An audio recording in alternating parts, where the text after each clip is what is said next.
Good luck, Willis. Right.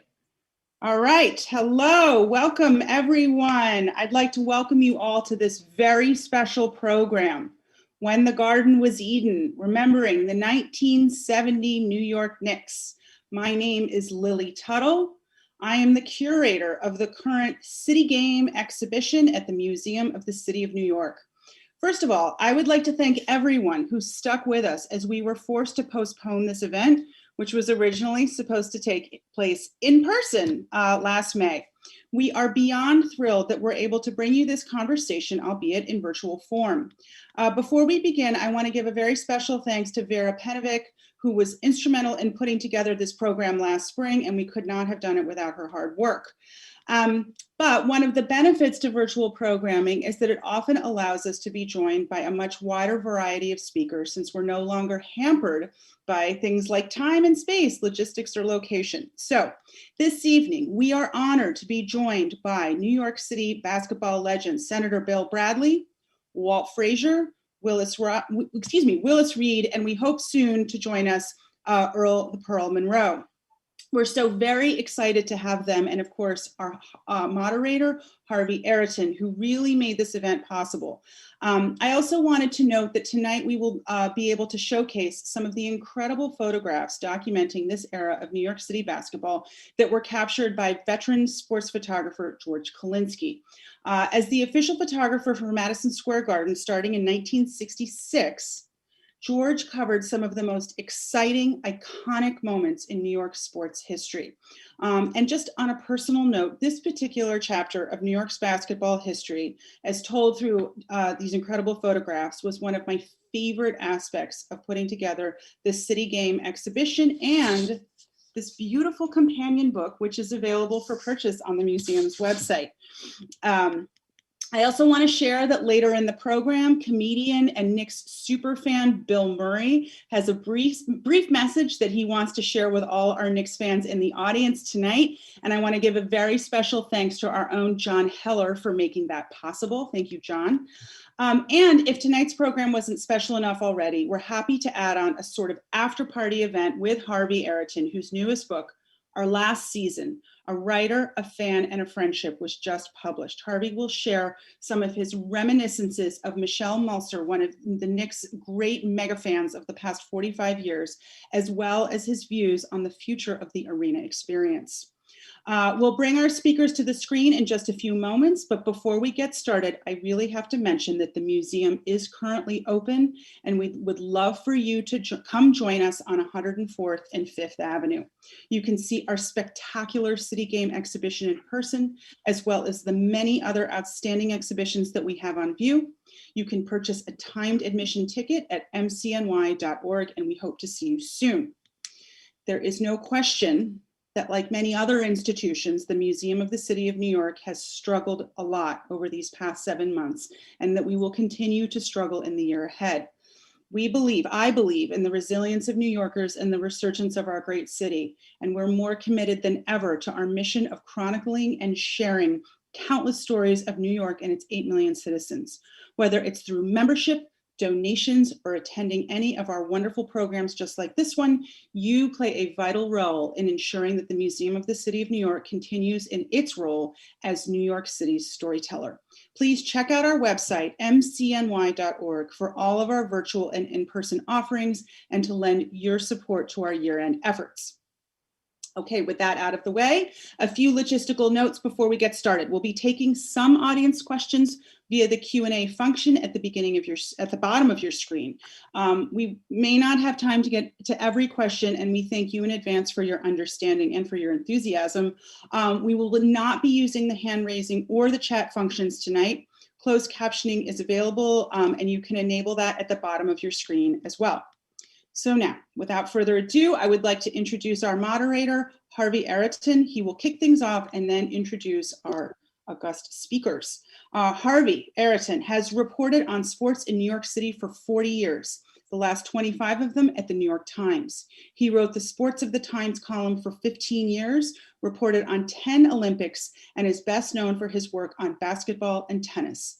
Araton is the author of many books, but most notably, When the Garden Was Eden, Clyde, the Captain, Dollar Bill, and the Glory Days of the New York Knicks, published in 2011, which was the basis of a terrific ESPN 30 for 30 documentary. Welcome, Harvey. Take it away. Thank you, Lily, and it's a pleasure to be here. And thank you to everyone who has tuned in. This is a special night for me. Anytime I get to work with members of the Knicks championship teams, it's a privilege and an honor. These were the men who represented were iconic figures of my adolescence and early adult years. So first I'd like to read the bios of the gentlemen who are joining us tonight. Bill Bradley played for the New York Knicks from 1967 to 77, during which time they won 2 NBA championships. He was also an Olympic gold medalist in the sport in 1964 and was elected to the Basketball Hall of Fame in 1982. Bradley served in the U.S. Senate from 1979 to 1997, representing New Jersey, and was a candidate for the Democratic nomination for President of the United States in 2000. Walt Clyde Frazier can be seen and heard weighing in with commentary at every New York Knicks game. He helped the Knicks capture the same 2 world championships, was inducted into the Hall of Fame in 1987, holds membership in the top 50 players in NBA history, and is a 7-time NBA All-Star. He founded the Walt Frazier Foundation in 1985 with a mission to help children through mentoring programs and education. Earl the Pearl Monroe joined the NBA in 1967, playing in his 13-year career for the Baltimore Bullets and the New York Knicks to become a high-scoring virtuoso with fabled one-on-one moves. Inducted into the Basketball Hall of Fame in 1990, Monroe has a lasting impact in the sport and in popular culture, both as the Pearl and as a member of one of the most beloved squads in NBA history. Willis Reed was the captain of the 1969-70 and 72-73 championship teams. He's a member of the Basketball Hall of Fame as well, and in 1996 was voted one of the 50 greatest players in NBA history. He was the NBA's MVP in 1969-70 and the NBA Finals MVP of both championship seasons. So with that, let's start. Hello to all my adolescent heroes, as I mentioned before. Earl, it's good to see you. The first question I have is, unlike the modern era where free agency allows franchises to sort of instantly build a contender, as we've seen again and again in recent years, the championship Knicks teams were built more organically from the college draft and through shrewd trades. And people often cite obvious inflection points for the team's rise to that championship level, whether it was the Dave DeBusschere trade that allowed Walt to move into the starting lineup, or Bill moving into the starting lineup and Cassie Russell becoming the instant scorer off the bench. But the man who scouted the principal players on this team, Red Holzman, was also, and actually his daughter several years ago showed me his old scouting reports, which he had saved. He scouted all the players, as I mentioned, and the team took off when he replaced Dick McGuire as coach. Bill, let's start with you. Why was Red the right man for that job, and what did he actually do differently that impacted the team and set it off along the road to the first championship? Well, Red Holzman was a coach of men. And by that, I mean, he was very direct. He had scouted all of us, so he knew our game well, and he probably knew our character well. And he was very clear. He expected you to be a professional. He had only 3 rules: hit the open man on offense, help out on defense, and the hotel bar belongs to me. Walt, he was the one, I believe, who handed you the ball, right, when you replaced Howard Comives in the starting lineup after the DeBusschere trade. And you once told me that when you were a very young player, that you sat next to him on the bench whenever you weren't in the game, and almost that he took you under his wing as his protege. Could you describe what that process was like for you as you moved toward becoming sort of the leader of the offense? It was hell having to sit under Red. He was shrewd, clever, slick, canny. He only had one set of rules for everybody, for Frazier, Reed, the last guy on the bench. So he knew how to get the respect of the players. He treated us as men. So I played 10 years. We never had a curfew. If Holzman was on the second floor, he put you on the 22nd floor. He didn't want to know what you were doing. As long as you did your job, he gave you your respect. You could have an input into the plays. The Bushy was always putting in plays. Bill, Willis, we could always implement the offense. And in training camp, you could talk to him, very approachable. But what I liked about Red, he was no nonsense. Once you were losing, that's when you saw the other side of Red.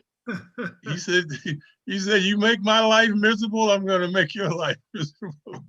So he would really crack down on letting guys talk about things. Like when we were winning, we always stayed downtown. So when you started losing, he put you out in the boondocks and you start living out at the airport, places that you never saw before, like as punishment. So, I loved him for that. He was very instrumental in my career, so instrumental that when I was inducted to the Basketball Hall of Fame, I had Red do the introduction. That's how much respect I have for him. Willis, I know you watch a lot of NBA basketball down in Louisiana. Is there anyone coaching in the NBA today or in recent years who reminds you of Red in the way they go about their business and their demeanor? I don't know whether there's anyone particular. I just know that older coaches who've been around, who stays around for a lot of years, generally are the ones that have learned how to handle the adversities of a season, good seasons and bad seasons, or having problems on their team. And I think that that's part of what Red was part of. He kind of let the good stuff go where it was, and sometimes with the bad stuff, he kind of, had to deal with it. But I think that the guys who have long-term careers, who as coaches, who stay around a long time, are the ones who understand the what it takes to be a coach for that long. And I think that that's what Red learned as he got, as his second time around coaching, that, some things you deal with, some things you don't deal with. So, Earl, and you want to add anything to that about the coaches today? Well, guys are coming in to the league at such a young age, and a lot of the older coaches, really don't know how to deal with those guys. It's a big difference in the game as it was played before and the game as it's played now. So if you would think about, guys who would, remind you of Red, I don't really think of anyone that really would remind me of Red. I mean, if you were to, pluck somebody out, obviously you pluck maybe Popovich and how he, handles his team. But, it's a different set of circumstances now because there's, different players, different kind of players now, and the league's certainly in a different position. Harvey, today, these players, you can't do what Red did to us. You can't be that strict, man. These guys, you'll lose them. They'll quit on you, get you fired. So the players, the coaches now, as Earl mentioned, probably Popovich has the clout to do that. But the average coach, man, you have to kind of cater to the players like the teams now. You see how they cater to the players to try to get to sign them. Man, I had a revelation today about Harden. Max contract, 2 years, $103 million. He turned it down. I went, oh. I mean, I've never looked at the money, man, until that contract hit me right there, man. I was like, what? Oh, that was incredible. But What did he want, 104? Well, I think he wants to play in Brooklyn all of a sudden. So guys, let me ask you this question. When people talk about, I mean, anyone who knows anything about the Knicks championship teams, when a discussion begins, it always seems to start with Game 7, 1970, the pregame, you guys warming up, Willis in the back. And it's become, one of the most historic moments in professional sports history in this country, right? Everybody, anybody gets hurt in the playoffs and then comes back, even if the guy's limping slightly, it's a Willis Reed moment, right? I guess Kirk Gibson comes as close to that kind of real reenactment. But that said, a bunch of years ago, I visited you, Willis, in Louisiana, and I left you with a very raw video of Game 5 of that series, right? And you said you hadn't seen it, and you mailed it back to me a couple of weeks later with a note attached to it that said, our greatest victory. When most people would think Game 7 or maybe 1973 going up to Boston, winning Game 7 up there, why did that game, Game 5 of that series, the one that you got hurt in, represent to you the best victory of those Knicks championship years? Well, I think that's a game that if we had lost that game, all hope would have been lost. And I think that particular win gave us a hope and a belief that we could do it. And I think that Game 5 was the big reason. Bill, you were, I think legend has it that you guys improvised, right? And that Red was kind of open to it. He wasn't a dictator, and in terms of strategy, he trusted you guys implicitly as if you were all coaches on the court. Right. So when Willis goes out, right, now I claim to have been at that game, right? And it was like the air went out of that building because none of us who were rooting for you guys, wanted to see you guys lose that game and then have to go to LA for Game 6, which would have been the clincher for them. What happened when Willis went out in the huddle in terms of devising a new strategy on the fly like that? Well, I agree that was our finest game.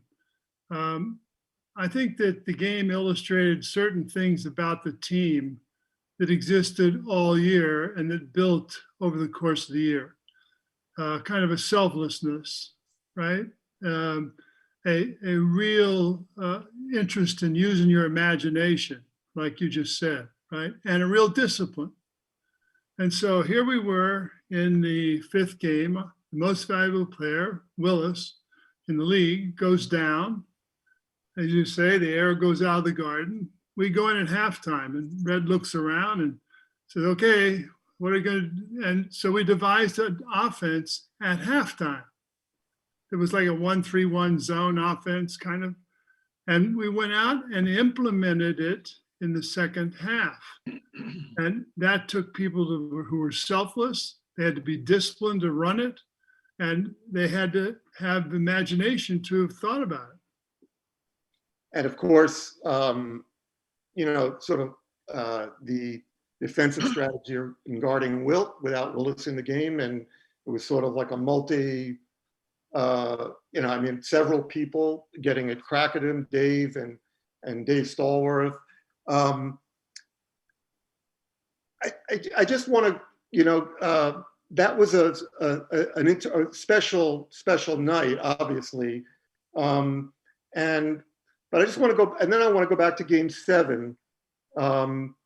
When Willis comes out, could that, just the whole buildup and not knowing, could we even have a moment like that or a situation like that today? Walt, you broadcast these games, you're at the Garden night in, night out. With the way media is today, and social media in particular, could that even happen today? To create that sort of iconic moment of Willis coming out? It's a New York thing, man, because the fans here are so knowledgeable, so passionate. Look we're still talking about a team some 50 years later. No one's talking about the Lakers and these other teams. This is New York. You know, that's why the fans still remember, man. They appreciated what we did, how we played the game, the respect that they had for us. So I don't see that happening again. So game 5, of course, as I mentioned before, was an incredible night, but it was also a day that lived in infamy in many respects in American history. That was the day of the Kent State shootings. I remember riding the subway up from South Ferry Terminal. I lived in Staten Island, and people holding the afternoon New York Post with the front page screaming headlines. Game 7, was also a very, controversial day. There were protests in Lower Manhattan and some violence about the shootings and the war. So in the current NBA, we have a lot of the players led by LeBron James who have been very outspoken about political issues, social issues. Obviously, back in the day, there was a lot of controversy during the years that your teams were in the spotlight in New York. Did you guys in the locker room, was it a subject much to talk about a strategy in terms of dealing with the inevitable questions that you would receive? After all, it was New York. It was, basically playing on Broadway. How did you guys go about developing a strategy, whether it was collective or individual, in terms of dealing with those kinds of political questions, whether you wanted to answer them or not? Bill, why don't we start with you? I had very few political questions asked. It was not an environment where players were supposed to be, politicians. And so we went out and we played the game and we illustrated what it was to be selfless in a society that wasn't always selfless.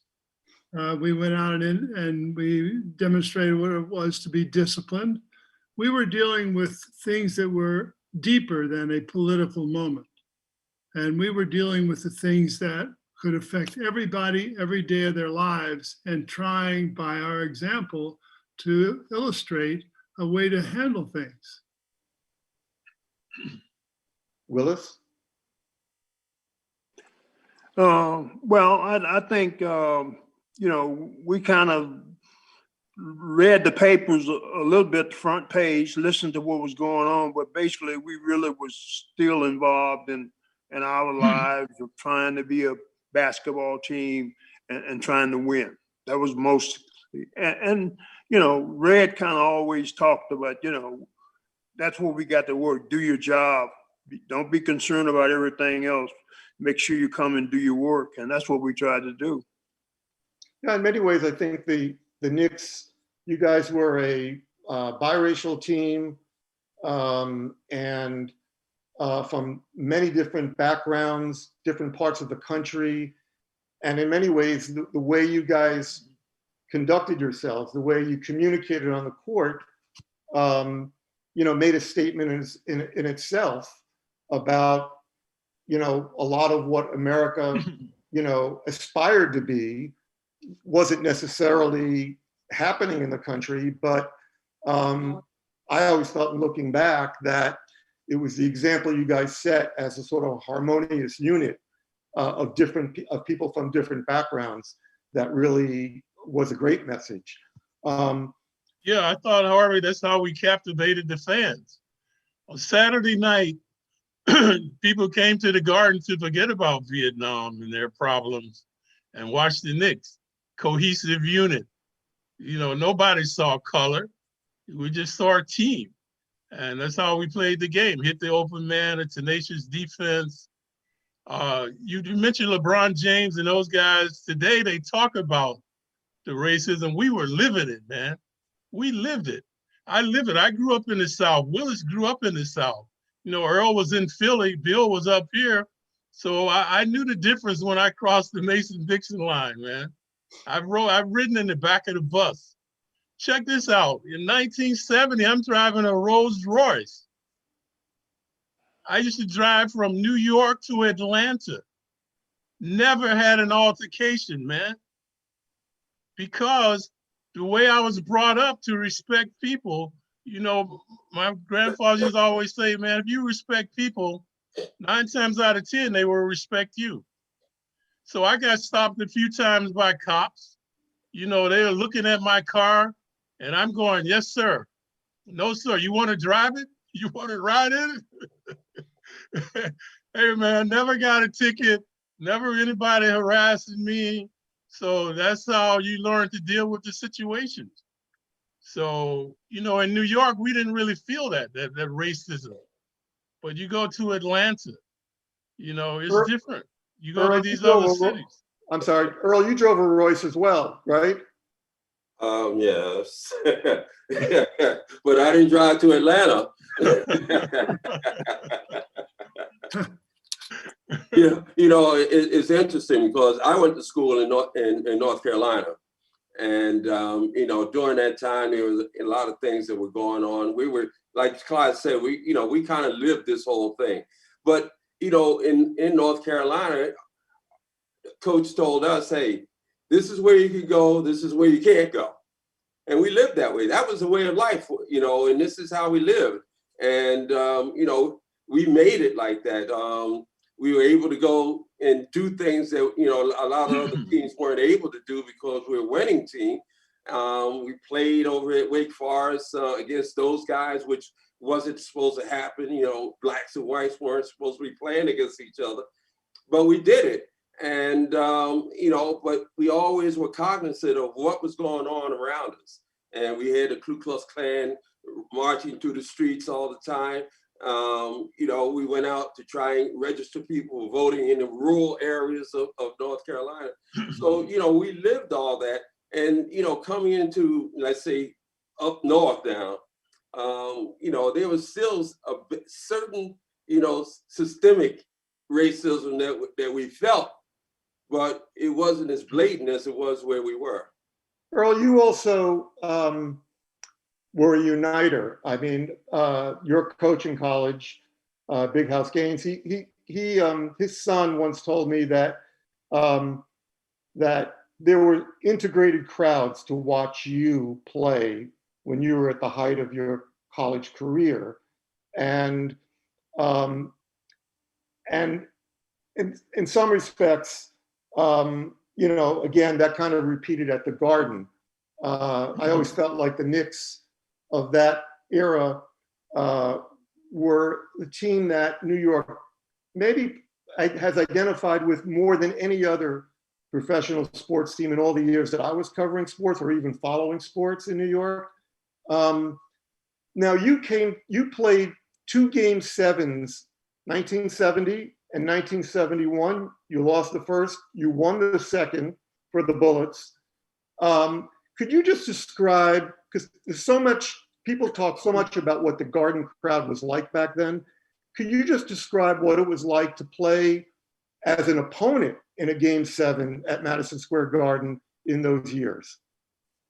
Well, as an opponent, you know, obviously it was, we hadn't seen these type of people, you know, in Baltimore, obviously. The crowd was rabid. They were, you know, they were into the game. They knew the game. And it was, you know, really a pleasure because first of all, they appreciated what you did. You know, whether you were a good player or whatever, they appreciated what you did. They didn't want you to win, but they could appreciate what you did. And so I was always pumped up to come to New York to play because I understood, you know, first of all, that, you know, we were going to play a great team. But secondly, I know the crowd out there would appreciate it as well. And and getting back to what you said about the Knicks and how they represented New York, is I always felt as though the Knicks, when you looked at the Knicks team, you looked at a team that really represented what New York was about. You look at it, you look at Clyde, you had guys like Clyde, you had guys, you got Bill there, you had guys, on the intellectual basis, Willis, the workhorse and the Busher, it represented, what New York was all about, and it was a melting pot. And that's why I think that this team is, has, really stood test of time. And everybody, even today, as I went to get 2 wisdom teeth pulled out, guys didn't know I was going to do this today, but they came and they were talking about this team. So, like Clyde said, 50 years later, you're still talking about this team. You're doing this after having 2 wisdom teeth pulled? It's tough, Bill. Playing with pain.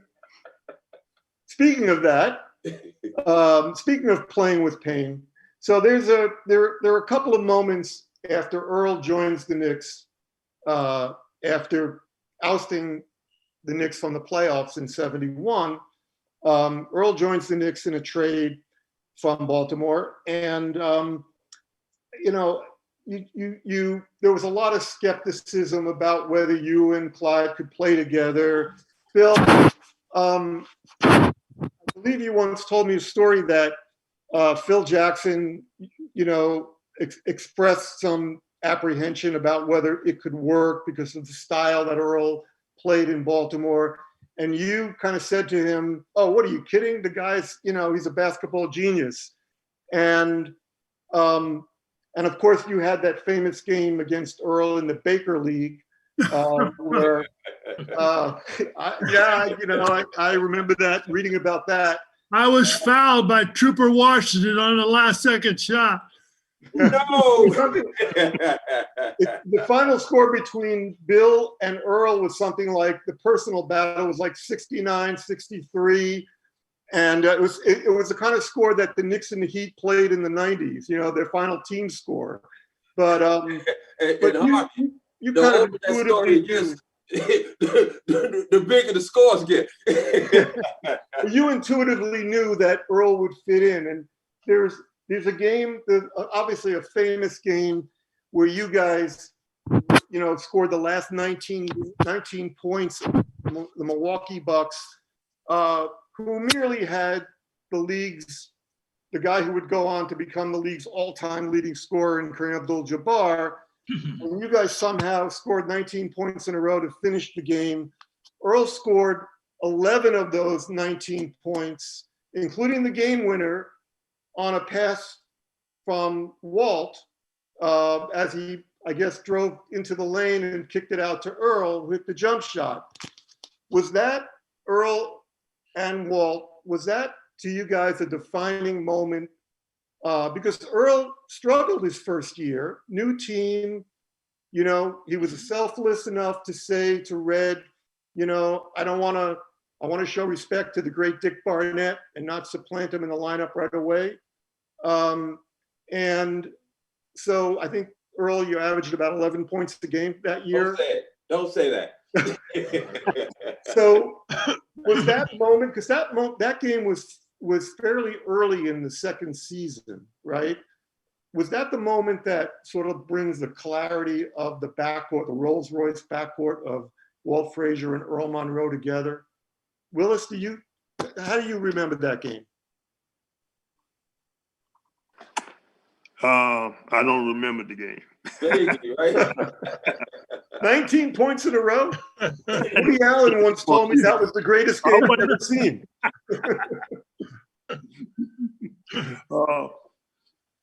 Well, but I think those were the kind of games we played. I mean, those are the kind of people you are. Certain moments in your life, you do expect exceptional things, and that was an exceptional night. But Harvey, you asked about Earl and I relationship. Was that it?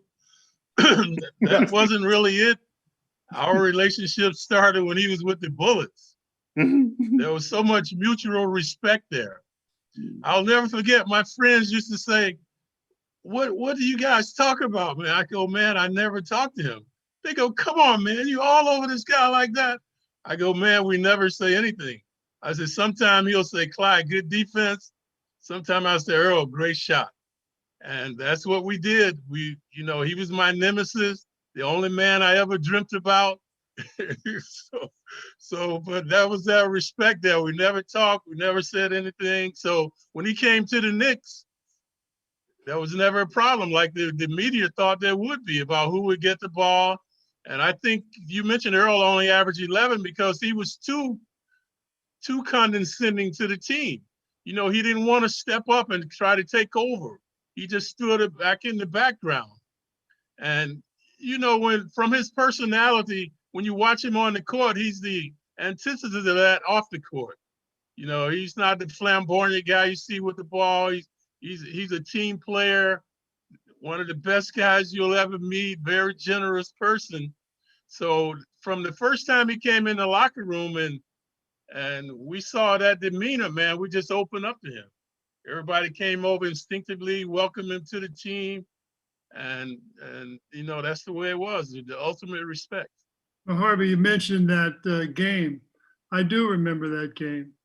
And what I remember about that game is not only Earl's virtuosity, but when we were 19 back, people started to leave the Garden. And I looked up, and so I don't know, that didn't have anything to do with it that moment. But after we came from 19 back with Earl scoring so brilliantly, people didn't leave the Garden anymore if we were behind by 18 or 15. Because once we showed it could happen, it might happen again. But that night, guys, the Garden is on the 5th floor. I felt that place swaying. I felt the thing moving. The Garden was moving that night. The fans were so provocative, man. That floor was moving. So speaking of unlikely endings, in 1973, this is the year of the second title, you guys had a 3-1 lead on the hated Celtics. And you went up there, lost game 5, came back to New York, and everybody anticipated the clinching. And they won in New York. And then you guys had a visit, I believe, in the post game from your owner, Ned Irish. Can somebody tell us what the message was after that game? Well, that was Bill's guy was Ned. That was his uncle Ned. Let Bill tell him. Ned, yeah. We practiced in at Pace College. Their gym is 3 floors or 4 floors underground. And he'd never come to a practice. He came to this practice, he assembled us all, and he basically said, you guys are going to lose in Boston. You should have won last night. You're going to lose. And he kind of walked out. And I suppose that was supposed to be psychological for us. We didn't need that to win, but it was nice after that. And no one gave us a chance. No one gave us a chance. But you know what happened when we get to Boston? They played all these tricks, man. I think that night they sent off the burglar alarm, the fire alarm in the hotel. Then when you go over to the game, you can't find the guy to let you in the locker room. You get in the locker room, it's going to be 100 degrees or it's going to be freezing. But this particular game, they put us in a cubby hole. We've never been in this place before. The big guys had to literally bend over to walk around in the locker room, man. So we got so upset. That was really, I think, a galvanizer for us in that game. And then, of course, game 7 in Boston is another illustration, I think, of why you guys define team with great players who somehow managed to be greater than the sum of your parts even. You guys go up there. Earl, you were suffering a little bit. You were banged up. I think you had a sore hip or something. And Dean Meminger went in the game in the second quarter and played the rest of the game. And so it's known as Dean's game. He got into JoJo's chest and JoJo White's chest, and yet when I did research for When the Garden Was Eden and read all the newspapers from the next day, there was no controversy. There was nothing. Today, what would that be like, Earl, if a star of your magnitude played only the first 12 minutes, even though you were hurt a little bit? What would that be like today, given the attention focused on just general controversy? Well, I think it'd be devastating if we would have lost today. Then you might have had something to say. But obviously, I mean, Dean had a tremendous game, and you know, he was my roommate, so you know that we did it. I figured we did it together on that scenario. But you know, we always talked about that when he was alive, and you know, he was such a good guy, and he was our coach. You know, he was Coach Dean, and he understood, knew what to do, and he went out and he played a great game that game.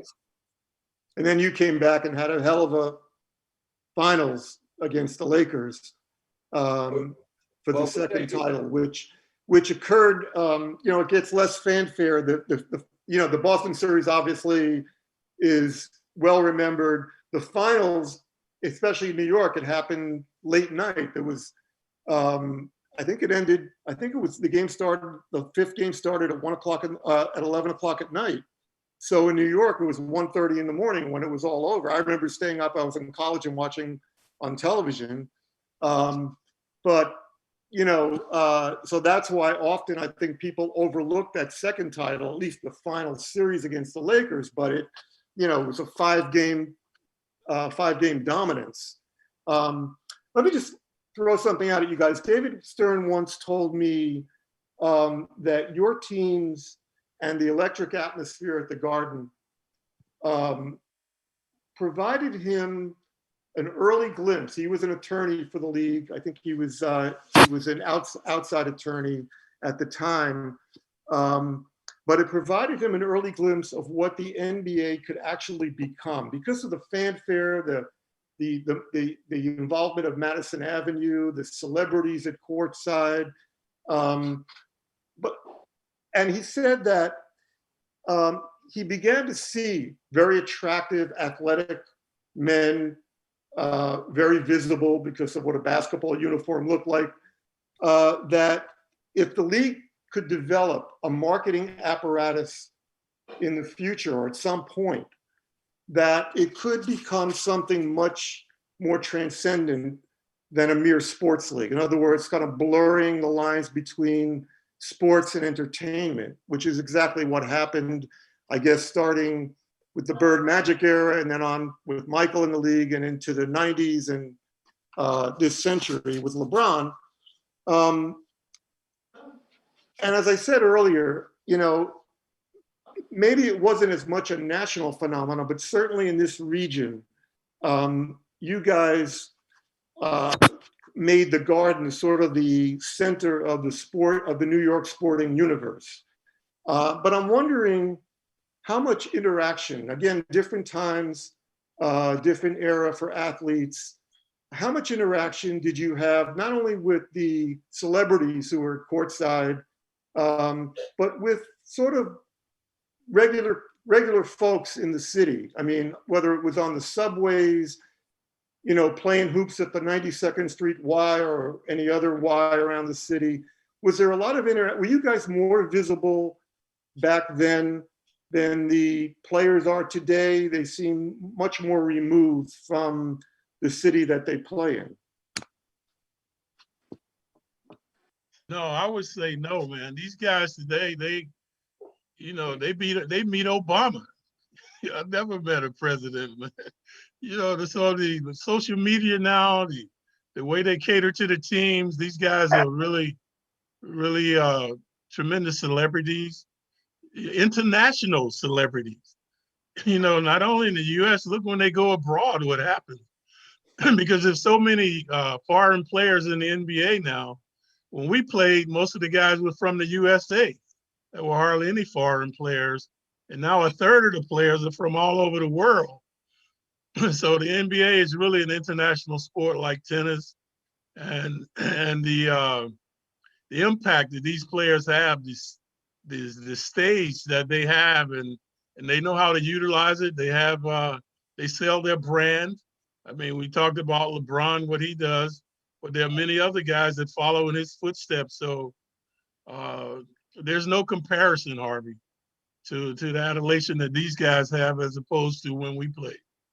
Do you guys do things like ride the subways, walk around the streets more, out to dinner than these guys today? We don't see them much today. I mean, we live normal lives. I mean, you know, we lived lives that were well known, but I never felt that I was hampered from doing anything because I was a player, and occasionally there were people asked for autographs, but that's all. And I think that one of the things about the team was we were together. You know, we would return to the team. You'd be out doing whatever you're going to do, and guys often went their own ways, but you come into the team and you were in a real community of meaning. And I think that's what set it apart. Hey, Harvey, how many guys from our era had bodyguards?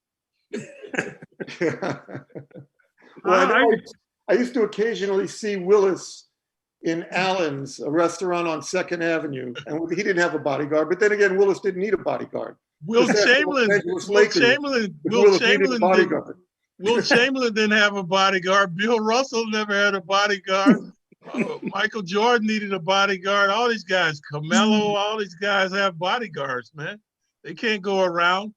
Remember, we used to fly commercial, guys. These guys can't go in a commercial airport, man, without it being a riot. Yeah. The last question before, and just briefly before we take a couple of questions from the audience. I asked before if there was any coach that reminded you of Red. Any team of recent vintage remind you guys of the Knicks championship teams? I'd pick the Golden State Warriors, and we can't forget our friend and teammate Phil Jackson. I mean, he had a long run in Chicago and in LA, and he got the guys to play as a team. So those are and Popovich, those are the people that I think of. You always say the Spurs, because we were a team. If we were playing today, we wouldn't have tattoos. We never trash talked. We had respect for our opponents, and that's kind of pretty much the way I view the Spurs. Well, we would have Dancing Harry. Oh, yeah.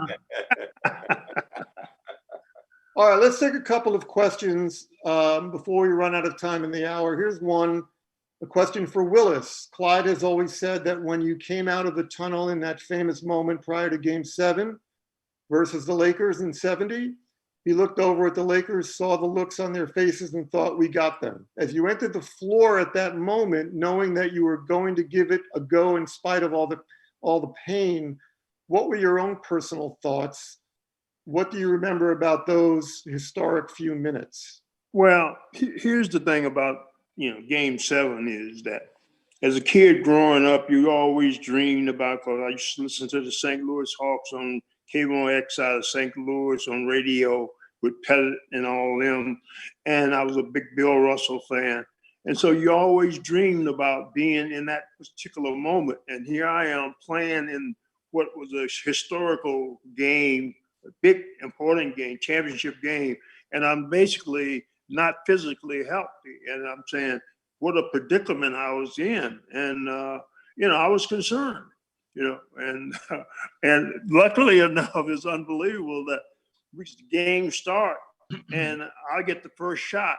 I get the first pass from Clyde, and I get the first shot, and luckily it goes in.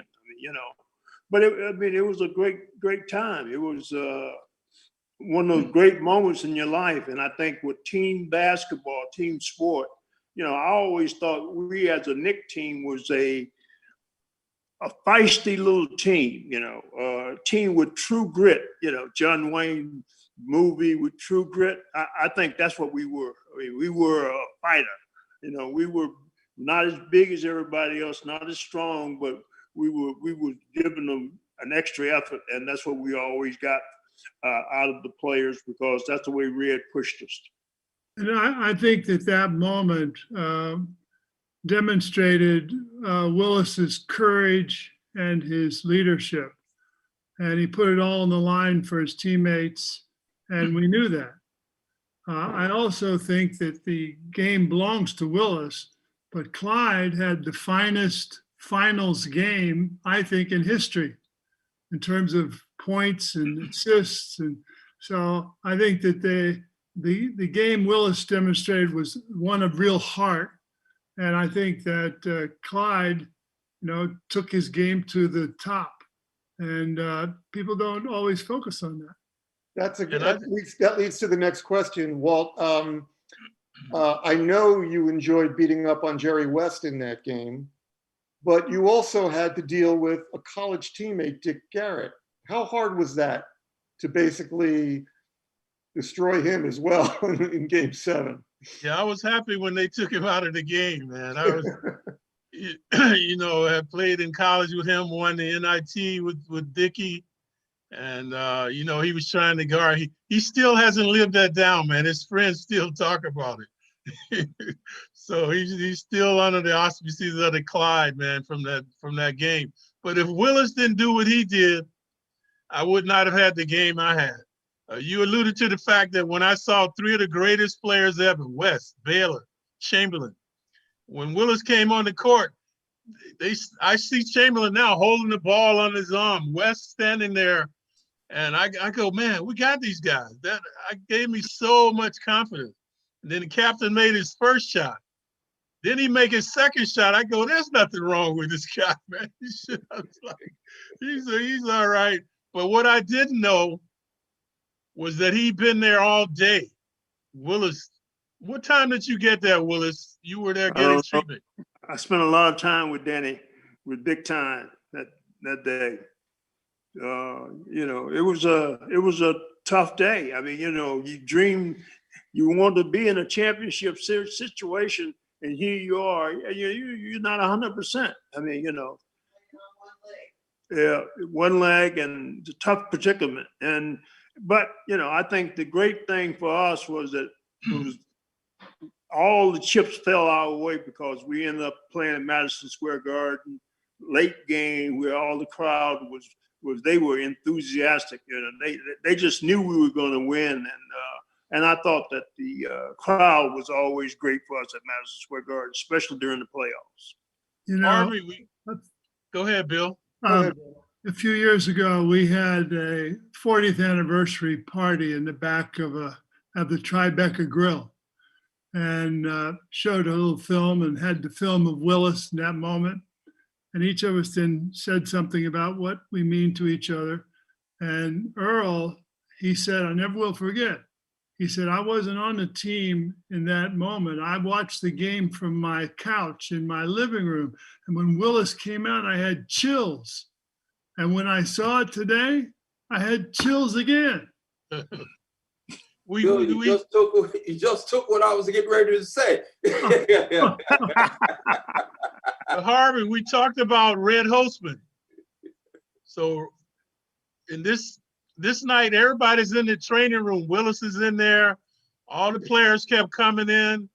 Willis, are you going to play? So Holzman said, get out of here. Whether Willis played tonight or not, we have to play. So go out there and get ready mentally to play the game. So they closed the training room door. A lot of people thought it was premeditated that we knew Willis was coming out. But we were just as flabbergasted as everybody else when he came on the court. But ironically for me, like if we were playing the Bullets in the playoffs, Holzman would pull me aside and say, hey, Frazier, forget about offense. Just think about defense on Earl. So this game, he pulled me over, hey, Clyde, get everybody involved and hit the open man. So when I went into the game, that was my mindset, that I was going to be hitting the open man. But as the game progressed, I was the open man. So Willis, here's a question How much did, well, Phil Jackson, by the way, he was probably in that room because he was said to have taken photos Right. of you getting the injection. Right. And Red apparently told him that he could never use them or give them to anyone. Apparently he still has them somewhere out in Montana. And I think Spike Lee tried to buy them at one point, and Phil said, no, I've got to honor Red's request. But here's a question related to Phil, and anybody can take this. How much did Phil learn about coaching from Red, particularly during that year when he was injured, which was 69-70, and didn't play, and spent a lot of time, you know, around Red, and I believe Red had him do some scouting as well. So how much did Phil's future coaching career, how much was it shaped when in the time that he spent around Red, particularly in 1969-70? Anyone? Personally, I think that that probably shaped his career because he started looking at the game from different set of eyes, and a lot of things that the coaches do. I mean, players don't always understand what they're doing, but I mean, I think Phil started to see some of the things that Red was doing was psychology being used on us as players, and he used that for his benefit in terms of how he handled us. And I think that Phil was very good at that as a coach, always during his career. Mm-hmm. Here's another question. How many of you guys played in the Rucker League during your time as professionals around New York? I played. I did. I played in the Rucker with Willis. When I was a rookie, Willis, I played on Willis' team. It was like a movie. I never saw anything like it, man. So we went up there. Wilt Chamberlain had just stopped, and Oscar Robertson. People were hanging out of trees. They were all on top of the apartment building.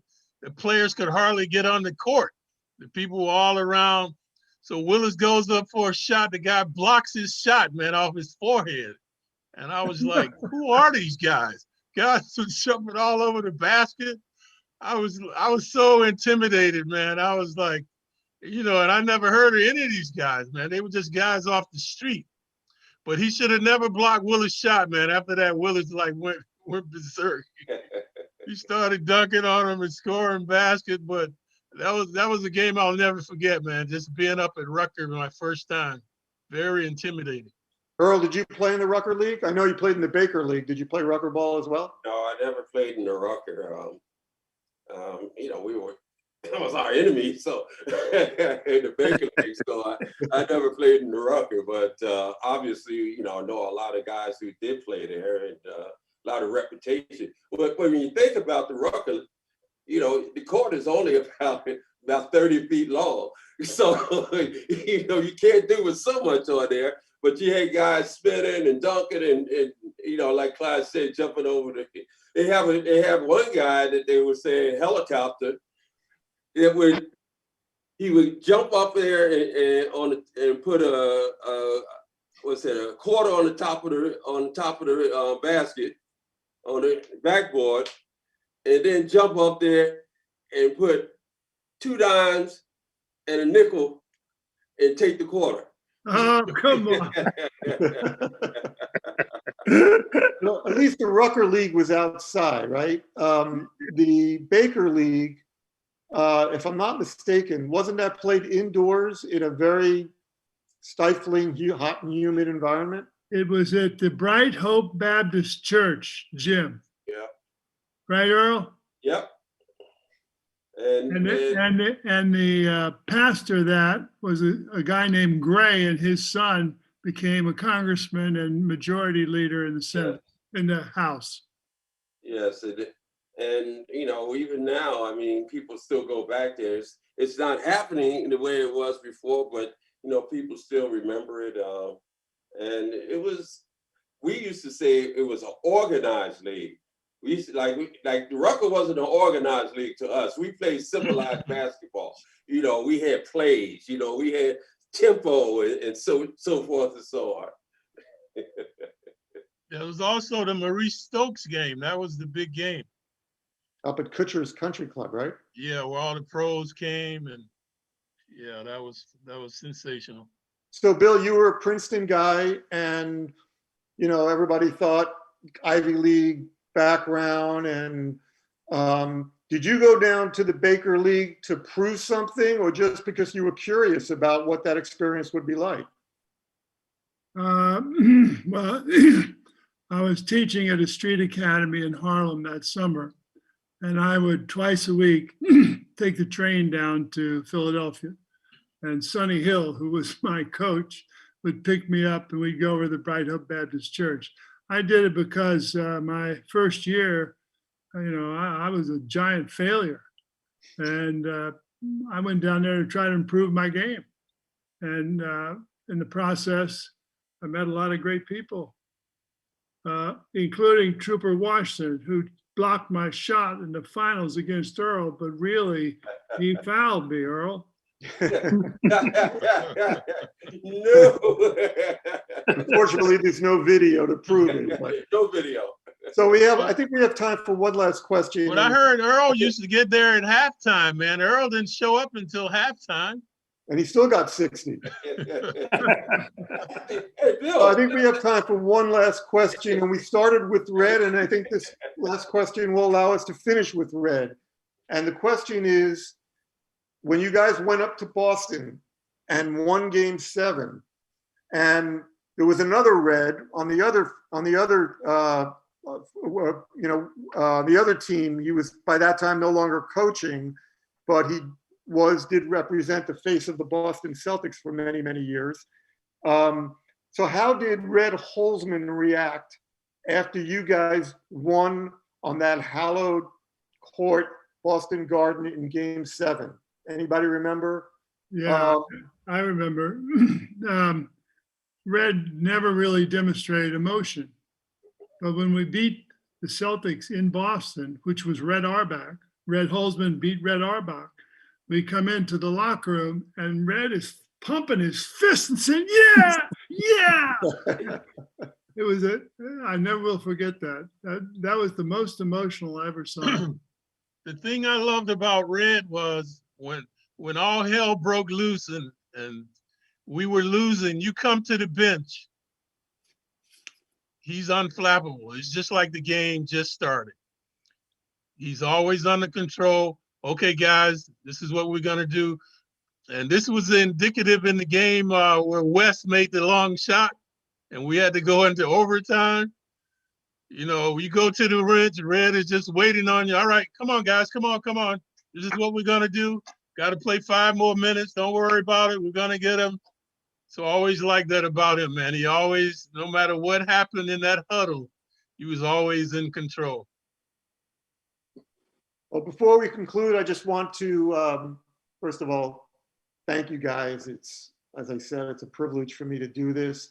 I also want to acknowledge some of the other guys who contributed mightily to those teams, and Cassie Russell, Ian Meminger, obviously, Phil, Dave Stallworth, the great Jerry Lucas on the 72-73 team. It was an incredible cast of characters.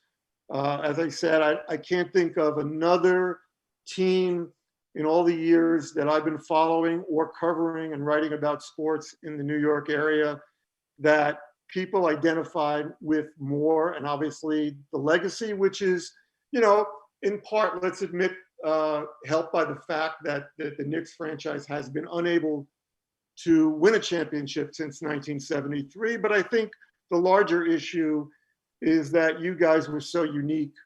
I've said this many times to people that when I write it and talk about the championship Knicks, I'm not so much the objective reporter or columnist that I always like to fancy myself as. But that's the benefit I get from, having been a fan of you guys when I was in high school and college. So thank you all for doing this. We'll have to come back and do it for the 60th anniversary, I suppose.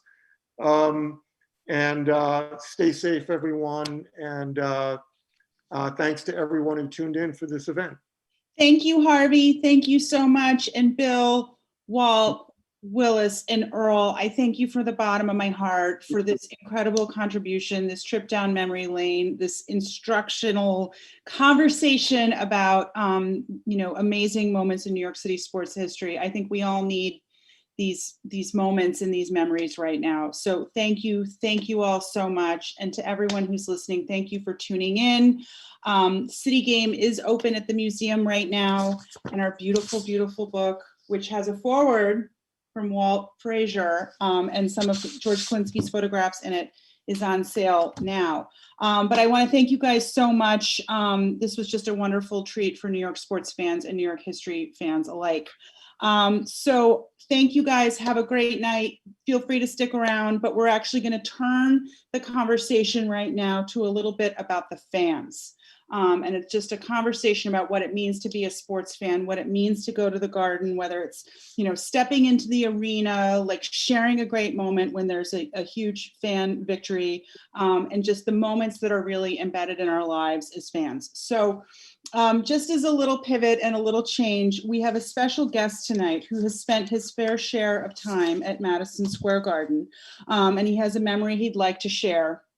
He's a huge Knicks fan and a New Yorker. And so we have a little video greeting from him right now. Ladies and gentlemen, Bill Murray. Cue it up, Lily.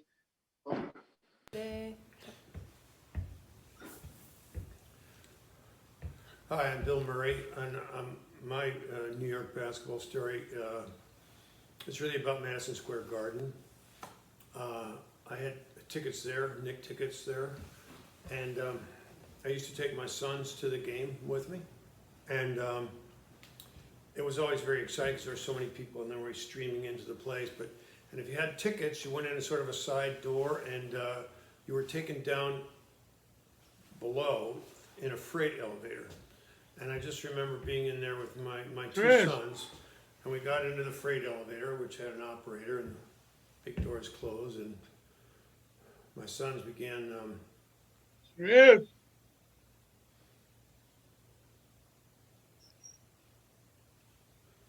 Lost it. Okay. looking at each other and Yeah. You going out? I'm going, I guess. Because they were affirming done, and denying and looking up at me, and Oh, yeah, we went off the screen. They had then this thing. looking over at the elevator operator, Because they probably went over time. who said, "It's the elephants." Am I So for going? one Yeah, magical you're out moment, because you we were. all got to ride in what had obviously They still doing it? once The meeting upon a is still time during on? the stay of the Ringling Brothers been the elephant's restroom. But that was the scale of it. Even the elevators had the temporary that from? elevator restrooms were big. That was the scale of the Garden.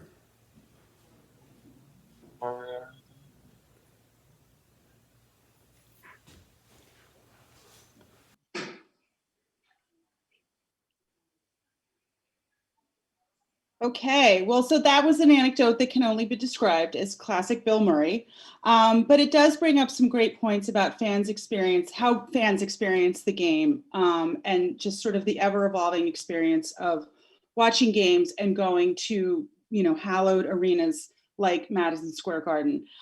So Harvey, we have a little time with you here and some of our attendees to talk about your new book. Which is called Our Last Season, A Writer, a Fan, and a Friendship, where you write about your relationship with Michelle Musler, a Knicks fan for over 40 years. And so I wanted to know if you could just tell us a little bit about what this book is about and how it maybe ties into some of the themes that we've talked about tonight.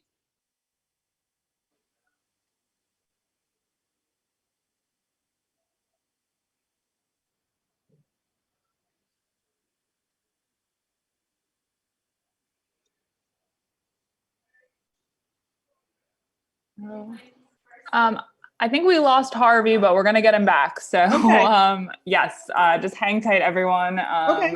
And we're working on getting him back in the call. So sorry about that. Okay. The magic of Zoom sometimes falls apart.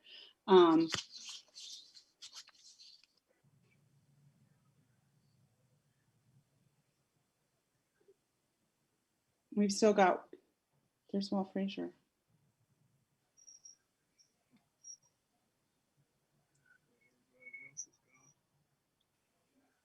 Good job. Thank you, Walt. It's an honor to meet you. I have to hold up this book one more time because you're on the cover, and we have a little section in the exhibition. Maybe, you know, when it's safe to travel again, you can come on up and see us. We have your book, Rock and Steady, on view, and a pair of your original Clyde Puma sneakers, and some pictures of you looking really fantastic back in the 1970s. Oh, wow, great. Thank you. Yeah. There's an essay in the book written by a scholar who's written about your fashion sense and how it was part of kind of the whole 1970s moment about when you became Clyde Frazier and what that all meant. I mean, if for people who are still listening right now, well, we have a little time to kill to figure out where Harvey went. Talk to me a little bit about when you started dressing up and wearing the hats and the suits and stuff, because I feel like that was a novel thing back in the 70s. Yeah, we always dress for the game, see who could outdress the other player. So there was always that competition and sense of pride in the way you looked. You know, style, creativity was not only on the court, but off the court as well. Mm-hmm. Mm-hmm.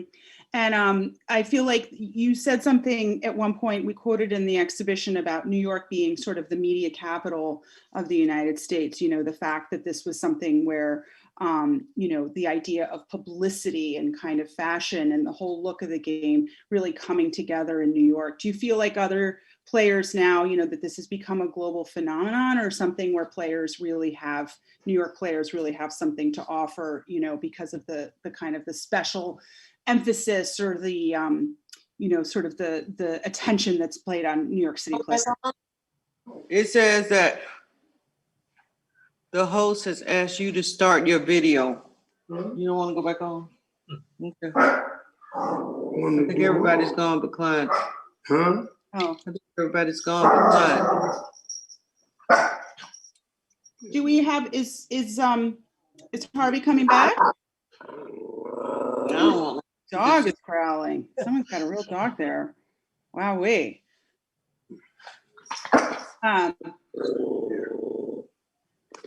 That's one of the subjects that we cover in the exhibition. We have sort of these breakout sections called Cultures of Basketball, where we talk about art, photography, painting, fashion, and the way that basketball has really been like a catalyst for all of this artistic and creative innovation. And that, because basketball and music, they go together. They're synonymous. Mm-hmm. So that's why. And in basketball, you can be creative. You can talk trash. You can style and profile. There's no special way to do it. You can be eccentric, enigmatic, as long as the ball goes in the hoop. So you can be any age. People are all 60, 70, 80 years old still trying to play basketball. So that's the beauty of basketball. And when you're a kid, you only need a ball. You don't need anybody else to play the game. So there's so many significant things about it, but the creativity is what it is, along with the music. They go hand in hand, and that's what Nike figured out in all the other aspects of the game, bringing it up to where it is today. Yeah, I think, I mean, that's definitely one of the things we talk about a lot in this project. What did you, when you first came to New York, I mean, you're from Atlanta, like, what did that feel like for you? Was it something that you had an idea of New York basketball and the culture of basketball in New York in your mind? Did it meet with your expectations? Like, what was it like coming to New York to play basketball? I knew nothing about New York until I came to the NIT. And I fell in love with the fans, and I was hoping at that time the Knicks would draft me, but I never thought it would happen. So I was oblivious to the Rucker I didn't know anything about the NIT or any of these things about New York fans, how knowledgeable they were, how provocative they were at the games. And because growing up in the South, football is king. So football is what I wanted to play. I was a quarterback, and that was my favorite sport. So only after I went off to college, I decided that basketball is perhaps my best chance to be a professional player. But so I came in not knowing anything about New York. I was petrified. I mentioned at the Rucker how intimidated I was playing up there, man. I never saw anything like it. So it was an adjustment to make. Yeah, I actually, Bill Roden, who edited this book and was an advisor for the project. I think he told some story once at one of our meetings about when you went to the Rucker, and it was just this, mind expanding. People in trees hanging off of park buildings. Cars of triple park, man. People everywhere. It was like a circus. I'm telling the players could hardly get on the court. People stood all around the court, man. You could hardly get on the court. There were so many people. It was a happening for sure. That's amazing. No, I think it's one of the most sort of renowned, legendary locations and stories in basketball history. All right. So, Walt, Clyde, thank you so much. It's great reminiscing with you. We got Harvey back. He wants to talk a little bit about his book. He will tell us what it's about. And I think Harvey, too, one of the big questions I think a lot of people are wondering about right now is like, what's your book about? But then also like, what's the future of arena sports? Well, let me, if I can ask Walt one last question, because Go for it. my book, it's in some ways it's a sequel to When the Garden Was Eden, because it covers all the years that came after the championship teams that I was around the Garden as a reporter and a columnist for the New York Post, the Daily News, and then the New York Times. And but so it's a part sequel to that, but also a part memoir, but told through the narrative of a unique and special friendship that I developed with a woman who sat literally right behind the Knicks bench. Her name was Michelle Musler. She was a divorced mother of 5 children. Her husband left her with financial hardship and no career to speak of. From the ground up, she built a career in human resources, wound up owning her own company. She was an executive trainer, traveled all over the world. And she was out of step with the suburban housewife scene in Connecticut. And she rebuilt her social life around the Garden.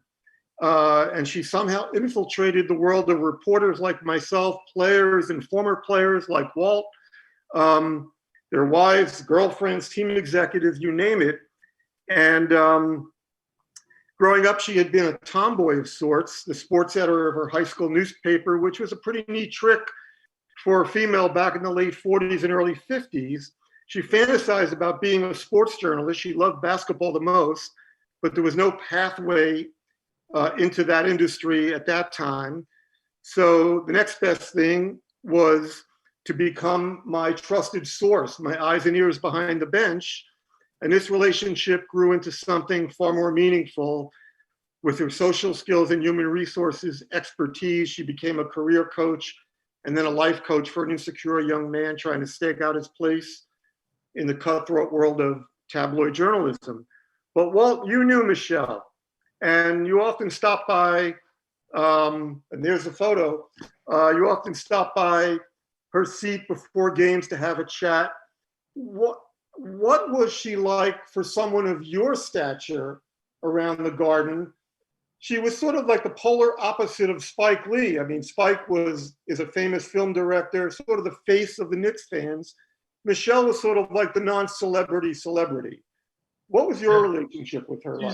She was the quintessential Knicks fan. She loved the game. I would always meet her before the game in one of the restaurants at the Garden. She was always there.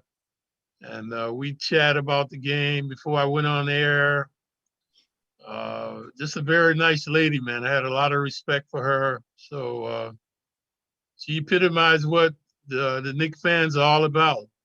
You know, they're so passionate about the game, the players, and they respect you forever. She was also, you used to get on her case for a while about not visiting your restaurant, Clyde's Wine and Dine, until she booked a fairly substantial group from her.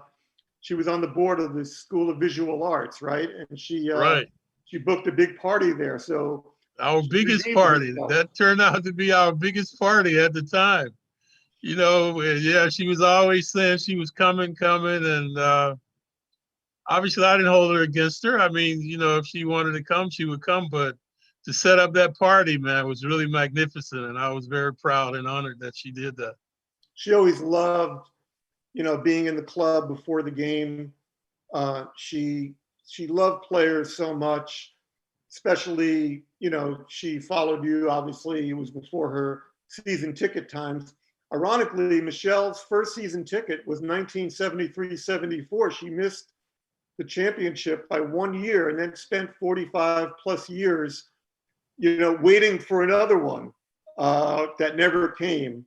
You know, the thing is that kind of relationship that I developed, I met her around, I think around 79, 80.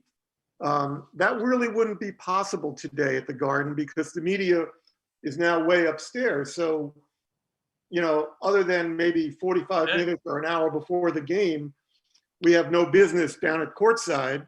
So I wouldn't have the ability to strike up a relationship like that. And Harvey, it's the same with me, with my relationship with the fans. You know, I do the games. These fans can't mingle with the players like they used to. We used to walk out of the employees' entrance right into the crowd, man. You know, they can't do that now and meet the players. There's so much security. You guys could come down at halftime and talk to us. You know, before the game, they shoot around. So it was a little more laid back and you know, Harry Stevens, that's where I met all the fans after the game. They knew Clyde would be in there, Willis. So they'd be waiting for you. And that's where Michelle would go, and eventually Charlie O's, which was also on 33rd Street in the Garden Complex. The courtside situation, which has always been, I always thought that courtside at an NBA game is the most intimate and expensive, but clearly the most intimate place for a fan in professional sports. You could literally reach out and touch people. I mean, Jeff Van Gundy told me that Michelle, who passed away, I'm not giving away the ending of the book necessarily, but who passed away in June of 2018, he used to tell me that, you know, he would come out before a game and Michelle, you know, Jeff was sort of the opposite of Pat Riley. Pat was perfectly dressed, every hair in place. And Jeff was more like the rumpled everyman, right? He'd come out and stand in front of the bench before the game, and Michelle sometimes would just step up, fix the crooked collar on his sport jacket, and then sit back down without saying a word. And that sort of summed up Michelle's quiet but very impactful presence around courtside in that neighborhood. But she also loved going into, you know, the club before the game and having someone like yourself come over and sit down and have a meal or, you know, a Coke or something with her before the game. It could be you, it could be John Starks, who works for the Knicks, could be Charles Smith, who she always felt like protective of because fans would come over and inevitably make some wisecrack about Game 5 of the 1993 Eastern Conference Finals against the Bulls and the 4 block shots. She used to get so angry when fans would do that because she was protective of players. She thought, like, you know, sometimes fans would forget that you guys were human beings. But, you know, I'll ask you this question that one of the things that we saw in the bubble, right, is that without fans, without, you know, we saw the Zoom fans, but without the fans at courtside, how different do you think it will be like this year as these guys embark on a season without the Michelle Musslers of the world to kind of inject energy into the place. What do you think that will be like? Well, there'll be no Walt Frazier and Willis Reed moments. We talked about that, how inspirational the crowd was and motivating us to that first championship. The players, they're professional. That's why they get paid. So when I came from college, I hated pro ball. In college, you have all this passion and hoopla, pageantry. You know, you run through the wall for the coach. Then you come to the pros, coaches tell you blah, blah, blah. You go out there, there's no fanfare, no bands playing. So you have to learn to play without all the hoopla that you had in college. So they will make the transition. They'll have to adjust to not having a crowd at the game. So this book that I wrote is it's sort of based on, it uses as a vehicle the 17-18 season, which was really the first season that Michelle couldn't regularly attend games anymore because of deteriorating health. It was also the first year that I was no longer around the Garden on a regular basis, having left the time staff in 2016. So a lot of it is about the time I spent with my dear friend up in Stamford, Connecticut, having dinner on a game night, then going back to her condo, watching the game, watching playoff games, sort of reminiscing and recalling all the years that we had had this mutual love of the game, the Knicks, and the Garden. You know, we deal with a lot of different issues, friendship, mentorship, the mutual love of the game. But the one that intrigued me the most in writing the book was the sort of loss of something that has defined your identity for so long. Me as a writer around the Garden and Michelle as a fan. Something that, you know, she loved dearly and was deeply committed to. Walt, we had this conversation a bunch of years ago about the way you dealt with the end of your playing career and how the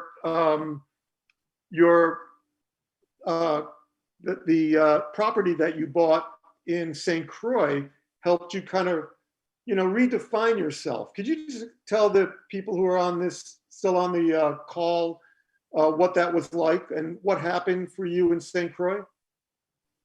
Yeah, near the end of my career, it was traumatic. You know, I retired at 34. I didn't really have a game plan about what I was going to do. So I was petrified. The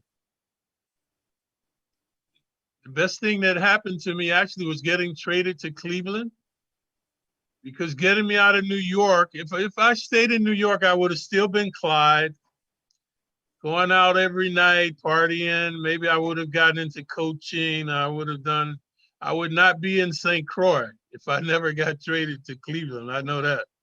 So once I was traded to Cleveland, I became a homebody. When there are 8 inches of snow on the ground, man, there's nowhere I wanted to go. So I spent a lot of time at home reading self-help books, trying to help me make this transition from not playing basketball.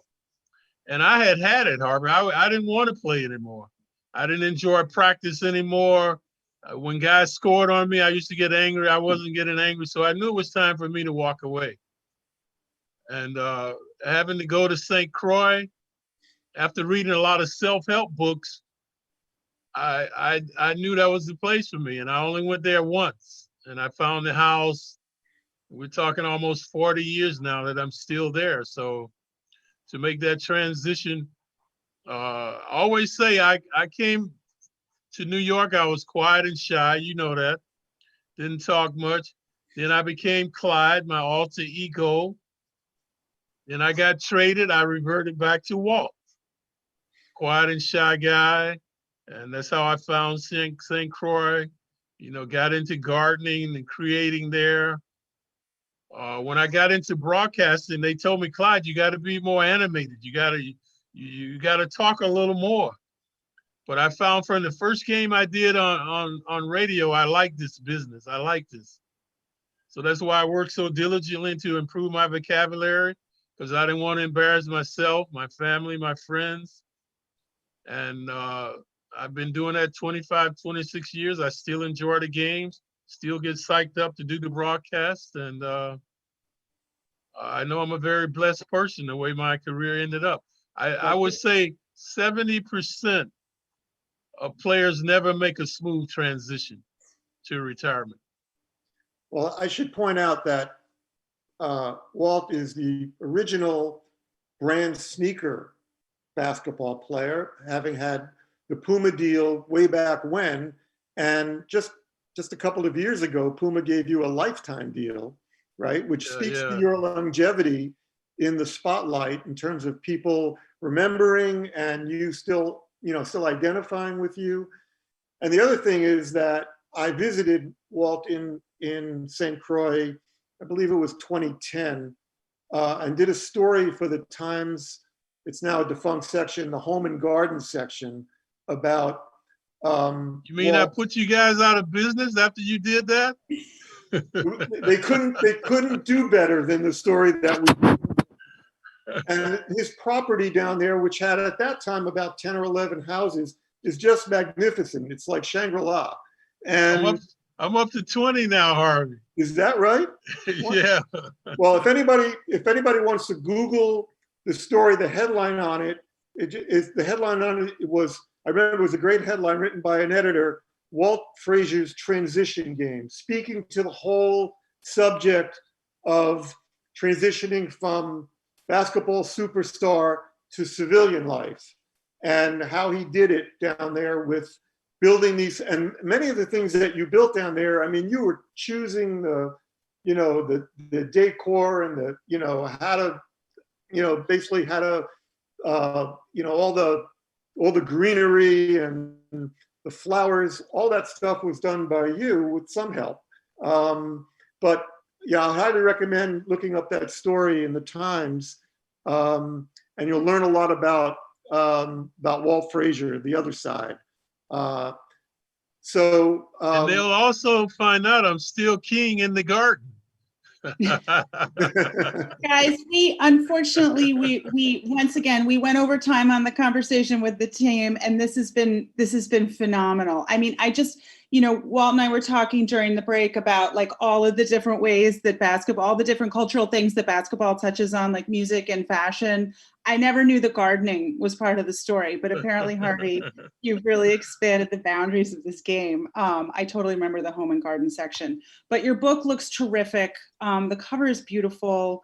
It just came out. It looks like a great holiday gift for the basketball fan in your family. And I also think we could all use a little, positive reinforcement about what it means to go to a basketball game and watch your favorite team alongside the fans, and what it means to really be a fan through thick and thin. So I want to thank everybody so much. This was a treat beyond my wildest expectations. Harvey, you're a pro, and thank you so incredibly much for leading this conversation. Walt, it's an honor, and I hope at some point you make it back to New York from St. Croix, although you should probably stay put right now. And to everyone else who tuned in, thank you so much. Be well, stay safe, and keep thinking great thoughts about the NBA. Take care, everyone. Stay safe, All right. Walt, and see you back in New York. All right, Harvey. Take care, man. Night, everyone. Thanks, everybody. Thank you so much. Everyone.